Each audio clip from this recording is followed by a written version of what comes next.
Okay, so look at the other problem. If we have H is a union of the second and fourth quadrants in the xy plane, that is, H is defined here, okay. In other words, the coordinates multiplication is going to be a negative, right? So if we have W in this set H and C is any scalar, if this C is in H for sure,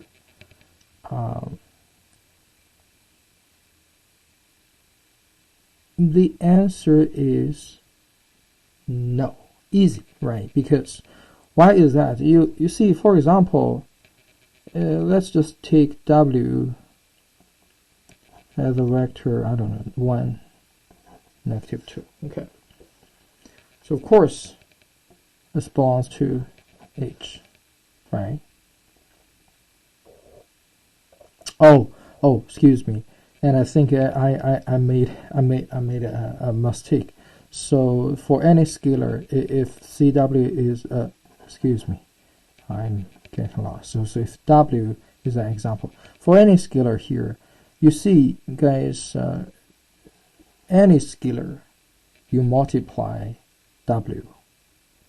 So do you agree that for any scalar CW here, it will becomes into C -2C, right? So if C is positive and then CW -2C is negative. In other words, guys, C times -2C, do you agree it equals -2C squared, right? So do you realize that this is going to always less or equal than 0 for sure, no matter which value of C it takes? So the answer is yes. Okay. Now the other problem is find a specific U and V such that U plus V, it is not in H. Well, for this one, we can definitely work on something. So this is part A. So part B is, suppose, let's see, our U is still 1, -2, okay. And then let's see, our V equals, I don't know, so -2, 1. How about that? Okay. So if you U plus V, do you realize that it's gonna becomes into -1, -1.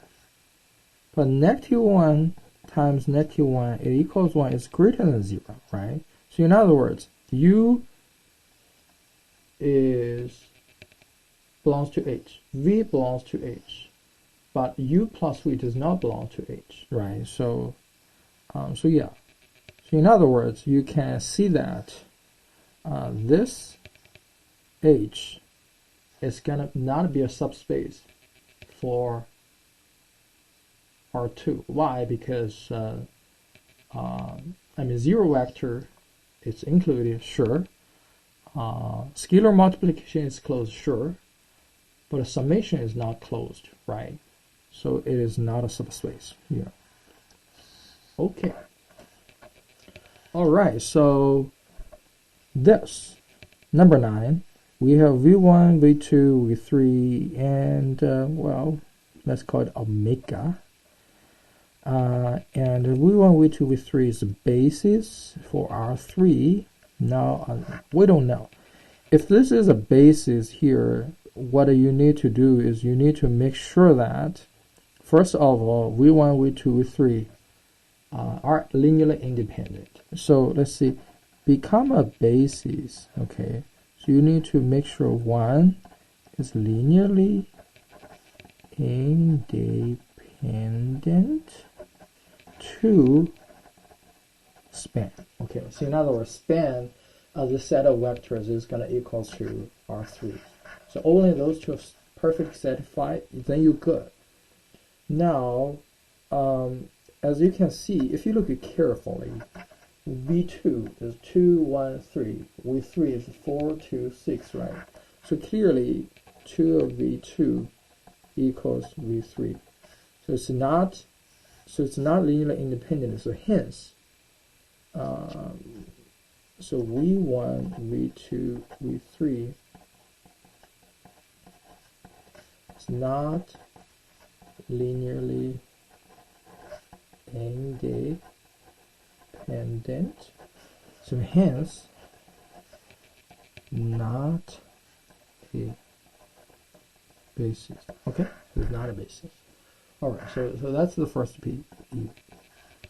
Second, if omega is this in the subspace spanned by this? Okay, so this is going to be a subspace spanned by this one. Why? Because the V1, V2, V3 are going to be the vectors from R3. So the span of any vectors from R3 is going to be a subspace of R3.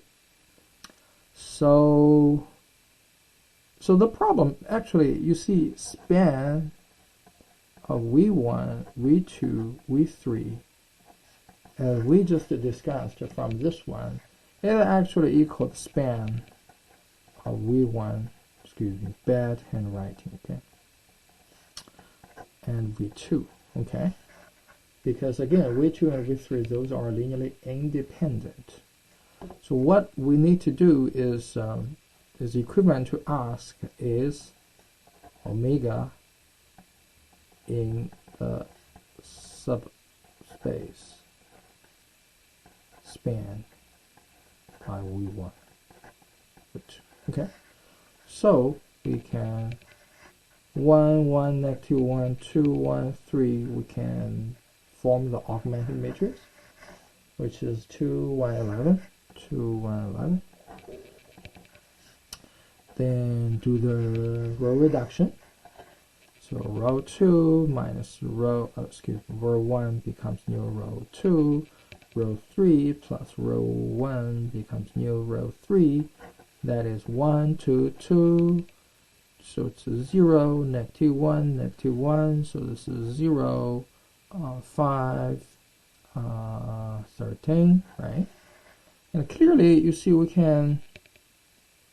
We actually already know the answer, but we can do one more thing to make it more clear.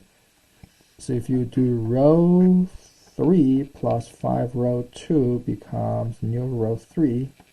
So it's 1, 2, 2, 0, negative 1, negative 1, 0, 0, right? So this is 8. And clearly, as you can see that, this gonna be not in the span, right? Because if it's in the span, then the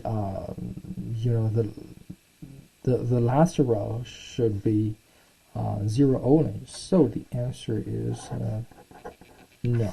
Okay, so is no. Okay, so this is one of this problem. All right, so cool.